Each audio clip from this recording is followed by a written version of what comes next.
This Social Security flaw could shock retirees. I mean, shock. You could be shocked. Let's read this from Motley Fool, posted on Yahoo Finance. How does it? I wonder how it works. Do they pay Yahoo Finance to post this, or does Yahoo Finance pay them? I don't know, but I find it interesting. Look, look, Motley Fool, they write good stuff. I mean, some of it's like my videos.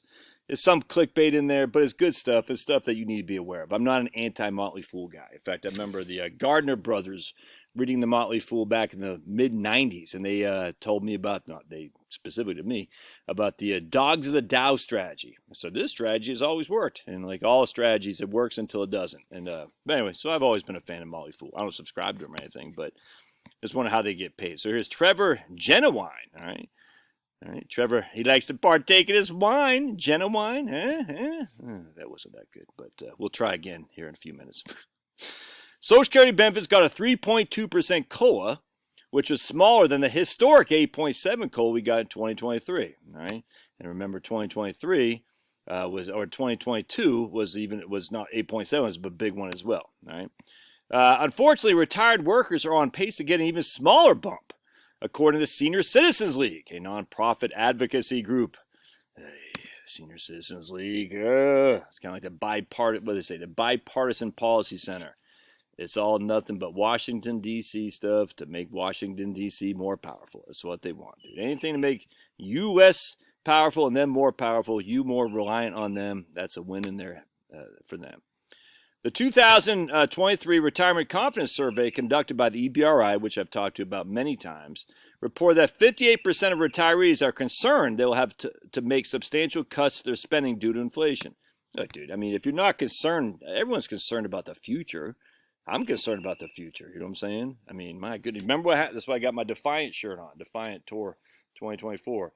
Remember what happened in 2020, huh? People wanted to ban people like me. Noam Chomsky, he wanted me to be removed from society and not able to get food, for sure. So I'm always concerned about the future. You know, freaking, what's his name, wanted to, who was it, wanted to make the, Jim Cramer, wanted to send the military to come and make sure I got something that I did not want. I thought my body, my choice. Apparently it only applies to women. Apparently in this case, it doesn't even apply to women. My wife got fired. My body, my choice. Yeah, they can all kiss my butt. The number ticked down to 56% this year about people who are nervous or worried about inflation in the future, but the trend is still intact. More than half the people are still worried about the future. The statistics beg the question, are Social Security benefits actually keeping up with inflation? The question is impossible to answer because inflation impacts each person differently. I'm telling you, good job. That's exactly right. Your inflation is different than the dude across the street or mine. Good job, Molly Fool. 100%, dude.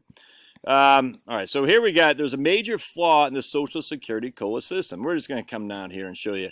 Inflation is measured on the CPI-W, which is a subset of the better-known CPI-U. CPI-W only covers like 27% of the population. It's workers, clerical workers, essentially. That doesn't mean you got to be pushing paper, but generally speaking, workers who commute to an office job. That's CPI-W. And it's measured in the third quarter each year, not the entire year, the third quarter.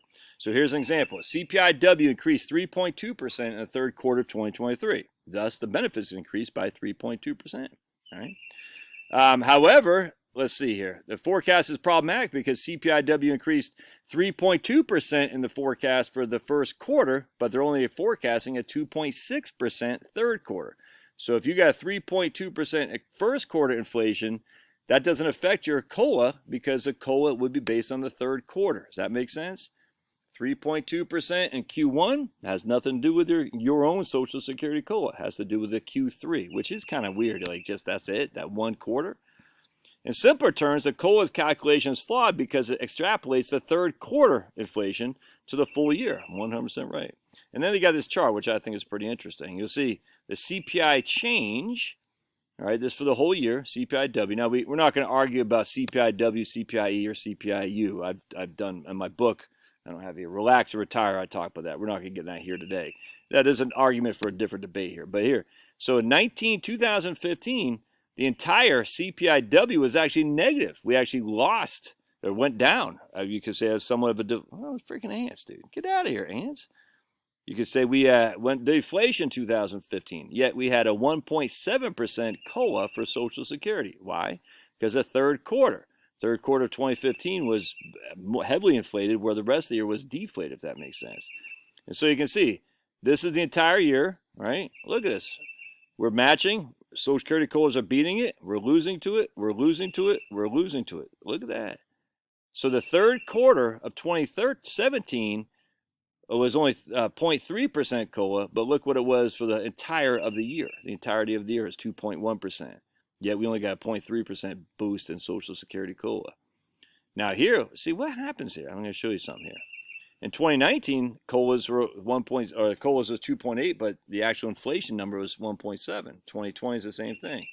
2021, the CPI was 5.3% increase, and we only got a 1.3% for COLA. 2022, 8.5 to 5.9. But then look at 2023, 3.8 to 8.7. So what you're going to see here, and this is the thing that Motley Fool could have easily looked at, is basically a diagonal. So what happened in the total CPI in 2014 was essentially reflected in the COLA for Social Security in 2015. What happened to the total CPI in 2015 was essentially reflected in the COLA in 2016. And again, they don't go down. Social Security benefits don't go down. Same thing here.